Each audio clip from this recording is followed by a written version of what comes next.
2 साल में नहीं, ये पिछले 5 साल, इससे पहले जो 5 साल रघुवर दास की जो सरकार थी, उसमें भी माननीय रघुवर दास लगातार आदेश देते थे कि जितनी रिक्तियां हैं उनको भरी जाए, रिक्तियां मांगी जाए, अधियाचना भेजी जाए। ये जो सरकारी टर्म है, जो शब्दावली है कि सरकार ने अनुशंसा कर दिया है, सरकार ने अधियाचना भेज दी है, जैसे लगता है कोई परमाणु बम भेज दिया है, अब उसका असर पता नहीं क्या होगा। तमाम सरकारों को आप देखेंगे कि रोजगार के मुद्दे पर, खासकर रोजगार के मुद्दे पर कौन सी ऐसी मजबूरी हो जाती है भाई कि आप इनको गौण कर देते हैं। ये कैसे चला जाता है पीछे, ये जो रोजगार का मुद्दा है क्यों चला जाता है, ये एक बहुत बड़ा सवाल है और विचारणीय सवाल है कि हमेशा कोई भी सरकार, ऐसा नहीं कि मैं किसी एक सरकार की मैं तरफदारी करूं कि वो सरकार आएगा तो रोजगार मिलेगा, जैसे कि हम लोगों ने पिछले बार किया था, फिर वो आएंगे उनके साथ भी होगा। आखिर ऐसा क्या है, क्या चुनावी मुद्दा रोजगार ही है? क्या रोजगार के मतलब दम पे ही हम वोट ले सकते हैं? जब माननीय हेमंत सोरेन ने इसकी घोषणा की थी तो इनके विजन की लोगों ने सराहना की थी कि कितना बड़ा सोच है और वाकई युवाओं के लिए सोच रहे हैं कि बेरोजगारी भत्ता अब मिलेगा। एटलीस्ट जब तक उनको नौकरी नहीं मिलती है, उनको शहरों में रहने का उनका खर्चा जो है तैयारी करने का मिल जाएगा।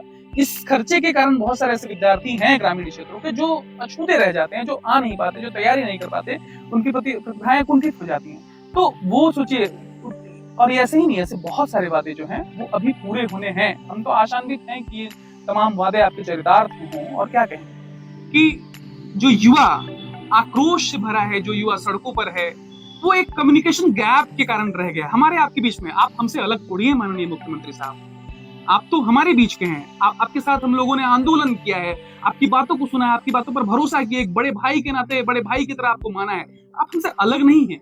आप सिर्फ जो हमारे बीच का जो कम्युनिकेशन गैप रह गया है उसको हटाइए ना। आप लगातार छात्र प्रतिनिधि मंडल से मिलिए, आप बुद्धिजीवी वर्गों से मिलिए और रोजगार पर चर्चा कीजिए, उनकी मंत्रणा लीजिए, उनसे राय कीजिए और सीधे कार्रवाई कीजिए।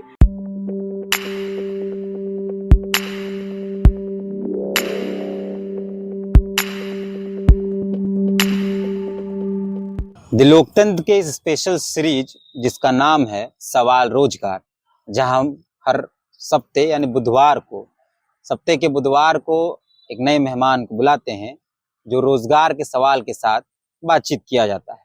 इसका मकसद यह है कि जिस तरीके से देश समेत पूरे झारखंड में बेरोजगारी चरम पर है और तमाम राजनीतिक दल जो हैं वो बेरोजगारी के सवाल पर मौन है। हालांकि उनका राजनीतिक एजेंडा रोजगार देना होता है, लेकिन जब उनका राजनीतिक स्वाद सध जाता है, राजनीतिक महत्वाकांक्षाएं सध जाती हैं, उसके बाद ये एजेंडा समाप्त हो जाता है। हमारे साथ इस सीरीज के दूसरे एपिसोड में मनीष मिश्रा हैं। मनीष फिलहाल गेस्ट प्रोफेसर हैं, हिंदी के छात्र हैं और बेहतर हिंदी बोलते हैं। आप इनको सुनेंगे तो आपको समझ में आ जाएगा और इनसे हम बात करने आए हैं, इनको बुलाए हैं अपने मंच पर। मनीष, आपको बहुत बहुत स्वागत, जोहार हमारे इस सीरीज के दूसरे एपिसोड में। जोहार, बहुत बहुत धन्यवाद आकाश। इस राज्य में बेरोजगारी चरम पर है। पिछले 2-2.5 साल से और उससे पहले भी लगातार आंदोलन पे आंदोलन किए जा रहे हैं रोजगार के सवाल को लेकर। देश में भी बहरहाल वैसी ही स्थिति है, बहुत अंतर नहीं है देश के अंदर। एक आम युवा के लिए कितना महत्वपूर्ण है रोजगार? देखिए, किसी भी राज्य के लिए जो उसकी मूलभूत, जो कहते हैं ना कि आवश्यकताएं होती है, उसमें रोजगार जो है वो पहली शर्त है। आपके सवाल से मुझे तुलसीदास याद आते हैं, साहित्य का विद्यार्थी हूँ।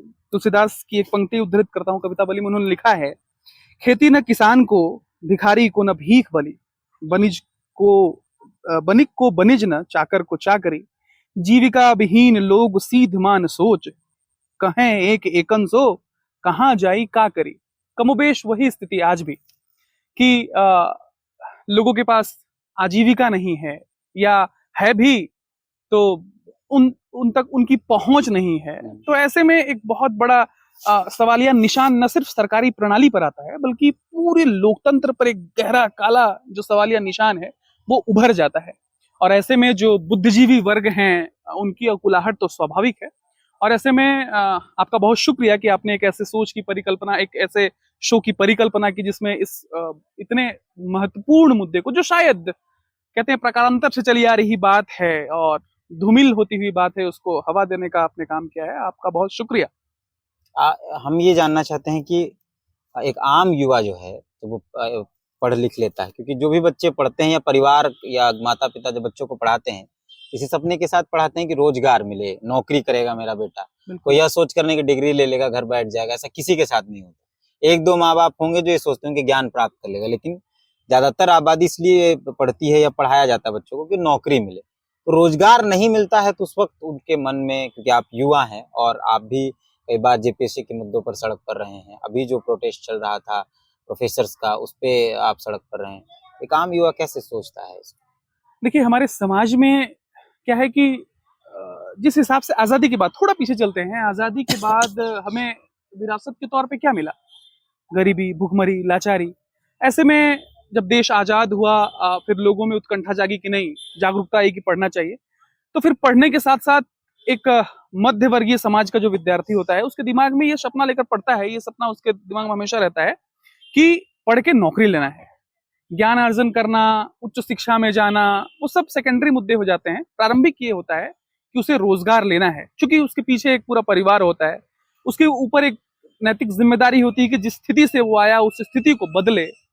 और उसके बाद वो युवा बड़ी मुश्किलों से, तमाम धाराओं के विपरीत तैर कर वो शिक्षा ग्रहण करता है, और फिर उस शिक्षा से उसको समुचित रोजगार नहीं मिल पाता है। तो ये एक बहुत पीड़ादायी स्थिति होती है, क्योंकि उसके सामने एक आजकल के समाज में, पहले क्या होता था कि एक उम्र होती थी और बाल बच्चों की शादी कर दी जाती थी। भले रोजगार दूसरा मुद्दा होता था, बाद में कमाएगा, अच्छा शादी ब्याह कर दो, कमाना धमाना शुरू कर देगा। लेकिन आज स्थिति ये है कि आपके पास अगर अच्छी नौकरी नहीं है तो आप अपनी दूसरी जिंदगी के बारे में कल्पना नहीं कर सकते, और करना भी नहीं चाहिए, ये नैतिकता है। तो एक युवा हर मायने में समाज के हर कोने से उस पर उंगली उठती है कि तुम अभी तक क्या किए हो, या पढ़ लिख कर क्या कर रहे हो, या पढ़ लिए हो अभी तक। वो कहता है ना कि पढ़े फारसी बेचे तेल वाली उक्ति जो है वो चरितार्थ होने लगती है, और बहुत तरह की बातें उन्हें उनको सुनने को मिलता है। एक कहे तो मानसिक द्वंद्व से उसको गुजरना पड़ता है, वो साथग्रस्त हो जाता है। और फिर जब उसको लगता है कि नहीं, मेहनत करना चाहिए, जिचोड़ मेहनत करता है नौकरी की तलाश में, लेकिन अफसोस कहीं कहीं घोटालों का भेद चढ़ जाती है नौकरियां, कहीं कहीं नौकरी जो है वो आशातीत है कि अभी आने ही वाली है, आएगी। ऐसी बहुत सारी समस्याएं हैं जिससे एक युवा गुजरता है। और सबसे बड़ी जो समस्या कहेंगे, जिस समस्या को अल्फाजों में बयां कर पाना बेहद मुश्किल है, कि वो बेरोजगार है। आज के समय में बेरोजगार है। समाज के अंदर भी तो एक माइंडसेट है कि चाहे लाख पढ़ लीजिए, लाख डिग्री ले लीजिए, लाख ज्ञान ले लीजिए, बहुत अच्छा आप बोल लेते हैं, बहुत अच्छा लिख पढ़ लेते हैं, लेकिन अगर सरकारी नौकरी नहीं है, आपकी सारी डिग्रियां धरी की धरी रह गई। बिल्कुल। ये आप देखेंगे आकाश, ये हम इधर इधर हिंदी पट्टी के राज्यों में ये बहुत ज्यादा चलन है कि सरकारी नौकरी ही होनी चाहिए। आपके पास कोई अच्छी प्राइवेट नौकरी है और आपको एक अच्छा ऑफर भी मिला है, लेकिन आप लोग पूछेंगे कि अच्छा प्राइवेट नौकरी है, और अगर आपके पास सरकारी नौकरी है, आप किसी चौथे ग्रेड पे भी अगर आप नियुक्त होते हैं, तो कहेंगे कि नहीं, ऊपर जगह सरकारी नौकरी है। तो मतलब एक वैल्यू होती है समाज में। तो ये धारणा बन गई। इसमें लोगों की भी गलती नहीं है। लोगों को लगता है कि सरकारी नौकरी में चले जाने के बाद जो भविष्य है वो सिक्योर हो जाएगा, तमाम तरह की सुविधाएं उनको मिलेंगी, उनके बाद उनके आश्रितों को पेंशन मिलेगा और जिंदगी ठीक ठाक गुजर जाएगी। तो ये सोच जो है वो निम्न मध्य वर्गीय परिवार के लोगों के बीच में मतलब घर कर चुकी है। आपको क्या लगता है कि सरकार जो भी सरकारें बनती है, उनका मुख्य मुद्दा तो दो रहता है, एक तो नारी सुरक्षा और दूसरा रोजगार देने का। 2 करोड़ रोजगार माननीय प्रधानमंत्री नरेंद्र मोदी जी ने अपने चुनावी एजेंडे में रखा था। हेमंत सोरेन जी ने 5 लाख सालाना रोजगार की बात की थी और लोगों ने वोट दिया, सरकार बनी, लेकिन पिछले 2-2.5 सालों से बहुत कुछ हो नहीं पाया है।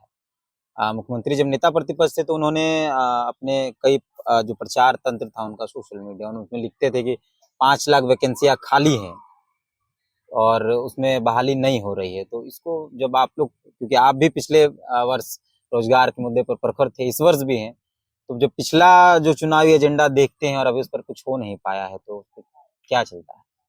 एक जागरूक विद्यार्थी होने ऐसा नहीं लगता रोजगार के नाम पर ठग कर सरकार बना ली जाती है? वही मैं कह रहा हूँ कि एक जागरूक विद्यार्थी होने के नाते जब आप गहराई से सोचेंगे तो लगता है कि आखिर कौन सी ऐसी मजबूरी है इन सरकारों पे, हमारे हुक्मरानों पे, जो जैसे ही वो सत्ता में काबिज होते हैं, ये तमाम मुद्दाएं जो है वो दूसरी हो जाती है, प्राथमिक मुद्दा कोई और हो जाता है। ऐसा क्यों होता है? जब तक आप सत्ता से बाहर हैं, आपकी आवाज मुखरित है, आप तमाम आंदोलनों में साथ हैं, लेकिन जैसे ही हम लोगों ने आपको सत्ता में बिठाया, आपका वो उद्देश्य ही दूसरा हो गया। आखिर कौन सी ऐसी मजबूरी है इन सरकारों? मैं इस सरकार को ही, इनके ऊपर दोषारोपण नहीं कर रहा, तमाम सरकारों को आप देखेंगे कि रोजगार के मुद्दे पर, खासकर रोजगार के मुद्दे पर कौन सी ऐसी मजबूरी हो जाती है भाई कि आप इनको गौण कर देते हैं। ये कैसे चला जाता है पीछे, ये जो रोजगार का मुद्दा है क्यों चला जाता है, ये एक बहुत बड़ा सवाल है और ये विचारणीय सवाल है कि हमेशा कोई भी सरकार, ऐसा नहीं कि मैं किसी एक सरकार की मैं तरफदारी करूं कि वो सरकार आएगा तो रोजगार मिलेगा, जैसे कि हम लोगों ने पिछले बार किया था, फिर वो आएंगे उनके साथ भी यही होगा। आखिर ऐसा क्या है, क्या चुनावी मुद्दा रोजगार ही है? क्या रोजगार के मतलब दम पे ही हम वोट ले सकते हैं? तो अगर ऐसा है तो फिर युवाओं को अपनी शक्ति पहचानने की आवश्यकता है कि भाई रोजगार के दम पे अगर सरकारें बनती हैं तो फिर हमें सशक्त होने की आवश्यकता है। लेकिन हाँ, एक तो है कि ऐसी कौन सी मजबूरी है या कौन सी ऐसी आपके पास इच्छा है जिसके कारण वो जो रोजगार का मुद्दा आपने जो जिसका हवाला दिया था वो कहीं पीछे रह जाता है। संविधान में ये बात कही जाती है कि बेहतर जीवन जीने के लिए, मतलब मौलिक अधिकार है बेहतर जीवन जीना। बेहतर जीवन क्या बिना रोजगार के संभव है? बिल्कुल, देखिए भारतीय संविधान के अनुच्छेद 16 क्लाउज 2 में भी दिया गया है कि समता का अधिकार और रोजगार में अवसरों की जो समानता है उसकी बात की गई है। इवन नीति निर्देशक सिद्धांतों में भी जो अनुच्छेद 36 से 51 तक में भारतीय संविधान में, हालांकि नीति निर्देशक सिद्धांतों को कहा गया है कि संविधान में परिवर्तनीय नहीं है, तो नीति निर्देशक सिद्धांतों में इतनी अच्छी अच्छी बातें कही गई है। आप तमाम अनुच्छेदों को देखेंगे, चाहे 41 हो 42 हो, जिसमें सामाजिक सुरक्षा की बात की गई है, रोजगार की बात की गई है। एक अलग मंत्रालय, श्रम मंत्रालय जो है रोजगार से संबंधित, जिसका जिम्मा ये मंत्रालय है।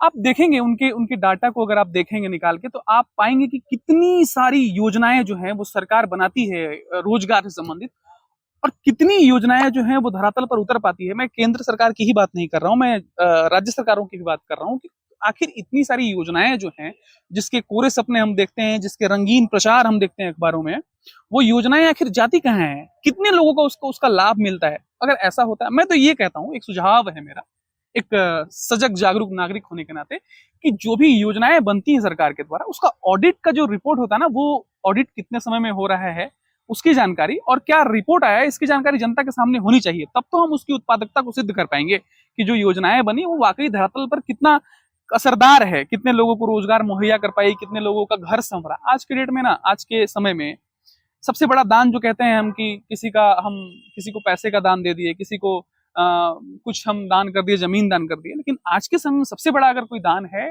तो वो है रोजगार, वो है आप किसी के घर सेट कर रहे हैं। मतलब एक कोई बंदा सेट हुआ है तो उसके साथ बहुत सारी पीढ़ियां जो हैं वो सेट हो जाती हैं।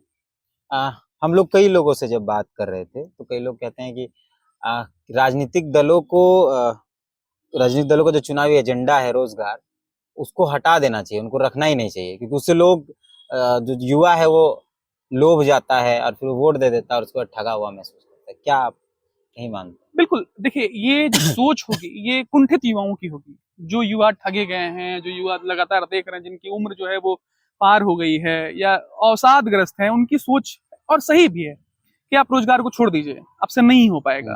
रोजगार जो है वो, जो आपका प्रमुख दायित्व है, आप इंफ्रास्ट्रक्चर पे काम करते हैं, बड़ी बड़ी इमारतें बनती हैं, उस पे लाखों खर्च होते हैं, उसके साजो सज्जा पे। अब देखिए, एक छोटा उदाहरण देता हूँ। माननीय मुख्यमंत्री का एक कार्यक्रम होता है किसी एक जगह पे, अभी लोहरदगा में कुछ दिन पहले कार्यक्रम हुआ था। एक दिन के कार्यक्रम में जितना खर्चा होता है, उतने खर्चे पे मुझे लगता है कि बहुत सारे काम हो सकते हैं, बहुत सारे लोगों को रोजगार मिल सकता है, और रोजगार के नाम पे वहां स्टॉल लगते हैं, तमाम योजनाओं के सामग्रियां बटती हैं, और पता नहीं क्या क्या होता है। एक दिन का कार्यक्रम होता है, एक दिन में कितना खर्च होता है।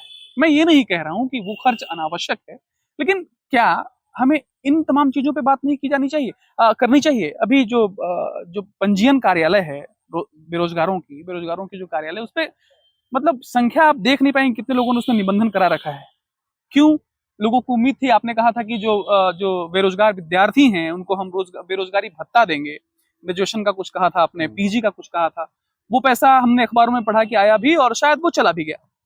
तो आखिर इस उदासीनता का क्या कारण है? आखिर ऐसा क्यों होता है कि आपने बहुत बड़ा ये एक जब माननीय हेमंत सोरेन ने इसकी घोषणा की थी, तो इनके विजन की लोगों ने सराहना की थी कि कितना बड़ा सोच है, और वाकई युवाओं के लिए सोच रहे हैं कि बेरोजगारी भत्ता अब मिलेगा।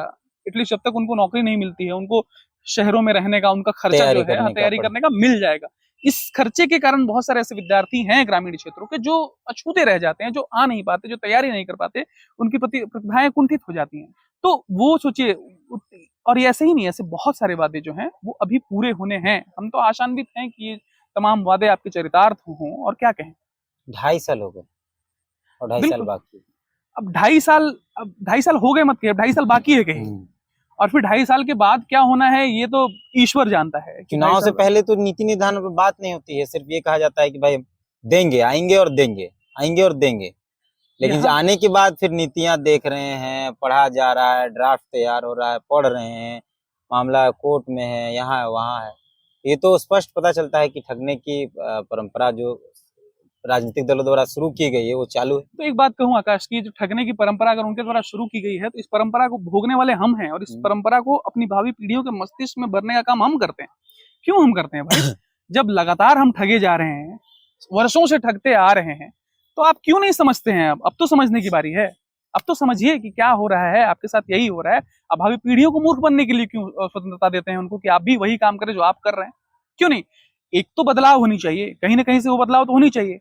और ऐसी क्या है, किसी भी काम के लिए देखिए, अभी एक प्रकरण आया, उदाहरण देता हूँ, अभी एक प्रकरण आया, विधायक गिरफ्तार हुए।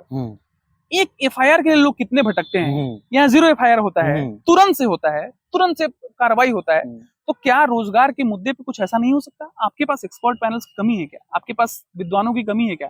विश्वविद्यालय में बुद्धिजीवी वर्गों की कमी है क्या? आपके पास प्रशासनिक अधिकारियों की कमी है क्या, जो बड़े बड़े विजन लेकर यूपीएससी जैसी बड़ी परीक्षाओं को पास करके आपके पास आपने बाकायदा एक टीम बनाकर रखा है उनको? तो क्या नहीं हो सकता कि 1 महीना हम उनको रोजगार पे काम कराएं? और काम तो होता रहेगा, लेकिन एक मिशन के तौर पे, जैसे आपने वो एक कार्यक्रम चलाया ना, आपके सरकार आपके द्वार, जो कार्यक्रम चलाया, कुछ वैसा कार्यक्रम रोजगार के लिए नहीं हो सकता है क्या?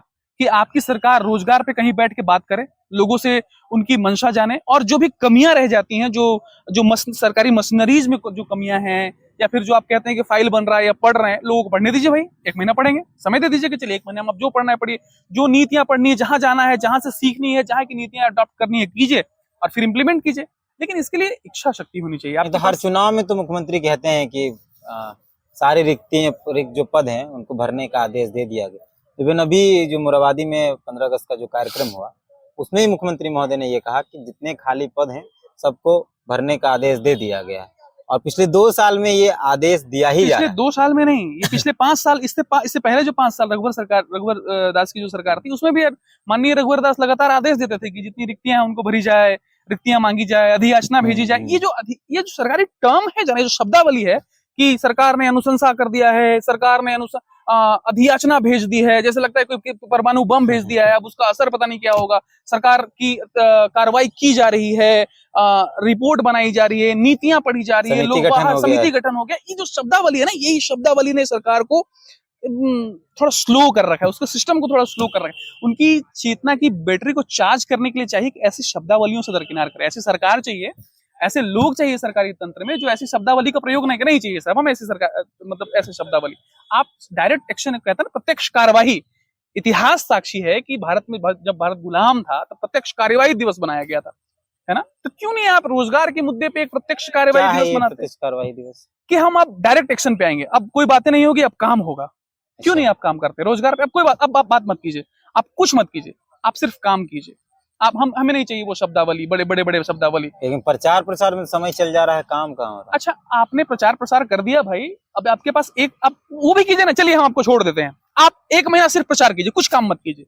आप पहले रोजगार पे काम कर लीजिए, उसके अगले महीने सिर्फ प्रचार कीजिए। माननीय हेमंत सोरेन, मतलब बड़ी बड़ी मूर्तियां बनाइए, बड़े बड़े ड्रोन पे आप अपनी पर्चे बंटवाइए, मतलब जो आपको करना है करिए। 1 महीना आप पूरे समय ले लीजिए, उसके बाद तो आइए, उसके बाद ये सब काम कीजिए। मतलब मेरे कहने का तात्पर्य ये है कि जो काम होना है उसको होना है, उसको कीजिए, और उसके लिए जो इच्छा शक्ति आपकी कहीं दबी हुई है उसको निकालिए बाहर। अब लोग जो है वो बिजली पानी वाली समस्या से अब आज का युवा ठगा नहीं जाएगा। अब कोई भी युवा ना इस बात से नहीं रहेगा कि हाँ बिजली मिलेगा, पानी मिलेगा, इन सबसे ऊपर उठ चुका है। बात रोजगार की होनी चाहिए, और ये जो शब्दावली है, जो सुस्त करने वाली शब्दावली है, उससे परहेज करना चाहिए, और डायरेक्ट एक्शन पे बात होनी चाहिए। भरे जाएंगे, आश्वासन मिलने वाला। मैंने कहा ना, वो बम जैसा लगता है कि ये ऐसा अधियाचना, अधिसूचना, मंत्रणा और समितियां, हाँ, हाई लेवल मीटिंग, ये सब हो गया, अब ऊब गए हैं लोग इन सब, ये ढकने का चीज है। Direct action. बिल्कुल डायरेक्ट एक्शन होना चाहिए, और रोजगार पे एटलीस्ट डायरेक्ट एक्शन होना चाहिए। आप नियत कर दीजिए कि एक आने वाले 1 महीने तक हम इस काम को प्राथमिकता देंगे, और जो भी काम रह गया है, जो सरकारी दावपेच होते हैं, जो कागजी कार्रवाई होती है, उस पर काम करके, और फिर हम उम्मीद करेंगे 1 महीना बाद कुछ अच्छा काम। बहुत लंबा समय ले लिया आपका हम लोगों ने। अंतिम में यह है कि उन युवाओं को जो बेरोजगार हैं और जो हमें और आपको देख रहे होंगे, और माननीय मुख्यमंत्री महोदय क्या सलाह देना चाहते हैं बेरोजगारों को, बेरोजगार युवा की तरफ से, और मुख्यमंत्री को एक नागरिक की तरफ से? देखिए, मुख्यमंत्री को जहां तक देने की बात है, छोटी मुंह बड़ी बात होगी। हम आपसे हाथ जोड़ी विनती करते हैं कि जो युवा आक्रोश से भरा है, जो युवा सड़कों पर है, वो एक कम्युनिकेशन गैप के कारण रह गया है हमारे आपके बीच में। आप हमसे अलग थोड़ी है माननीय मुख्यमंत्री साहब, आप तो हमारे बीच के हैं। आपके साथ हम लोगों ने आंदोलन किया है, आपकी बातों को सुना है, आपकी बातों पर भरोसा किया, एक बड़े भाई के नाते बड़े भाई की तरह आपको माना है। आप हमसे अलग नहीं है। आप सिर्फ जो हमारे बीच का जो कम्युनिकेशन गैप रह गया है उसको हटाइए ना। आप लगातार छात्र प्रतिनिधि मंडल से मिलिए, आप बुद्धिजीवी वर्गों से मिलिए, और रोजगार पर चर्चा कीजिए, उनकी मंत्रणा लीजिए, उनसे राय कीजिए, और सीधे कार्रवाई कीजिए कि हाँ ठीक है, ये पद रिक्त है, अब इस पर बहाली निकल रही है बहाली, आप अप्लाई करें, परीक्षाएं लीजिए, एकदम प्रत्यक्ष कार्यवाही पे आइए, आपसे रिक्वेस्ट है। और रोजगारों जो बेरोजगार हैं, मेरे भाई, मेरी बहनें, उनसे सिर्फ इतना कहना है कि आप, आजकल एक ट्रेंड चला है, लोग मुखर बहुत जल्दी होते हैं सामाजिक समस्याओं से, लेकिन अब एक कहता ना अपना गिरेबान झांक के देखना, वो नहीं होते। अब पढ़ाई कहीं दरकिनार करके बाकी सब चीज में एक्टिव होते हैं। जहां जहां ज्ञान अर्जित करने का मामला होता है, आपसे अनुरोध है कि ज्यादा से ज्यादा पढ़ें, अपनी जो चेतना की बैटरी है उसको चार्ज करें, और पढ़ाई सबसे बड़ा हथियार है। बाबा साहब ने कहा था कि पढ़ने के लिए लड़ना होगा और लड़ने के लिए पढ़ना होगा। तो सबसे बड़ा मूल मंत्र मैं आपके लिए यही कह के जाता हूं कि ज्यादा से ज्यादा पढ़िए, ज्यादा से ज्यादा ज्ञान अर्जन कीजिए, और अपने आप को उस काबिल बनाइए इस पूरे बाजारवाद संस्कृति में, अपने आप को एक बहुत अच्छे प्रोडक्ट के रूप में वहां पे रखिए, स्थिर रखिए, ताकि कोई बड़ी मल्टीनेशनल कंपनी आपको आराम से उठा ले, उसको सोचना ना पड़े कि आप सरकारी रोजगार पर ध्यान नहीं दे। नहीं, मैंने उदाहरण दिया आकाश, कि आप ये जो बाजार है, मैं समझिए कि पूरा बाजार है, कंपनी तो प्राइवेट है। मैं क्या कह रहा हूँ, सुनिए, इसको अन्यथा में ना ले, ये समझ लीजिए पूरा बाजार है। बाजार में बिकता कौन है? जो अच्छा दिखता है। तो अपने आप को अगर आप बिकने लायक नहीं बनाएंगे, तो लोगों की नजर कैसे पड़ेगी? और मल्टीनेशनल कंपनी जो मैंने कहा, वो एक रूपक है, एक उपमान है कि सरकारी जो एग्जाम भी होगा, चाहे इंटरव्यू कुछ भी होगा, उसमें आपको मशक्कत ना करना पड़े। वैकेंसी आएंगी तब ना, बिल्कुल आएंगी। आप मुखर होंगे तो वैकेंसी आएगी, फिर वही बात है, और फिर हम लोग इंटरव्यू के अंत में फिर उसी बात पर बहस कर रहे हैं कि वैकेंसी आएगी। सरकार की मंशा अगर साफ रही तो वैकेंसी आएगी, लोगों को रोजगार भी मिलेगा। और लेकिन हाँ, एक चीज सबसे बड़ी बात इस इंटरव्यू में मैं अभी कहता हूँ कि आपको जागरूक होना पड़ेगा। आप जागरूक हुए, तमाम चीजें आपके हाथ में होंगी। मनीष का बहुत बहुत धन्यवाद समय देने के लिए। और जो दर्शक हमें देख रहे हैं, उनसे भी अनुरोध है कि अगर आप भी जुड़ना चाहते हैं हमारे इस स्पेशल सीरीज जिसका नाम सवाल रोजगार है, तो आप निश्चित ही हमें व्हाट्सएप कर सकते हैं हमारे व्हाट्सएप नंबर पे। बाकायदा आप हमें फेसबुक पे या हमें मेल भी कर सकते हैं, आप हमसे आराम से जुड़ सकते हैं। और जिन्हें भी लगता है कि रोजगार के मुद्दे पर वो भी अपनी बात इस मंच पर रखना चाहते हैं, तो उनका स्वागत हो, आए यहाँ खड़े हों, यहाँ अपनी बातों को रखें, जो भी दिमाग में है, उनके जो भी मन में है, जो भी दिल में, वो यहाँ रख सकते हैं। बाकायदा अगर अच्छा लगे तो हमारे इस फेसबुक पेज को, द लोकतंत्र के फेसबुक पेज को शेयर भी कर दे, सब्सक्राइब भी कर दे, और अपने लोगों के बीच इस वीडियो को भेजे, ताकि ये जो मुहिम है रोजगार के समर्थन में, वो मुहिम पर हम सफल हो पाए। धन्यवाद। धन्यवाद मनीष। धन्यवाद।